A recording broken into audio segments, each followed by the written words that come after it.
Достар, қалайсыздар? Қазір деген ресторанда сырға салу, ресторанда құда күту не мода болып кетті ғой. Білесіздер ма? Бірінші құда келеді ғой, сырға саламыз деп келген кезде құданы ресторанға жайлау мода болды ғой. Жайламайды ғой, 5-20 минутта деген тек әкеледі да қызды. Өздерін танысып та үлгермейді, не келгенін де айтып көрмейді. Сосын сразу де қызда келіп сырған салып, өкісін салып тек жібере қояды. Қалай тез бая кезде құданы құдайындай сыйлаған дейді.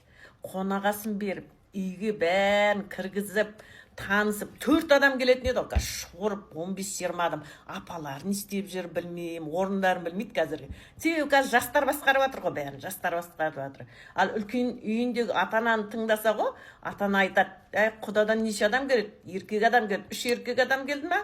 Аға жеңгесімен болды. Үйге кіргізіп, қонағасын беріп, танысып, қай жерге қыз беріп жатырмыз біздер?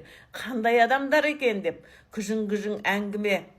Бірінші құдайы қонақ, содан кейін барып, мал беріп, неткеннен кейін, дастархан жайғаннан кейін құда болады қазір. Рискі құда қылып жіберіп жатырмыз ғой.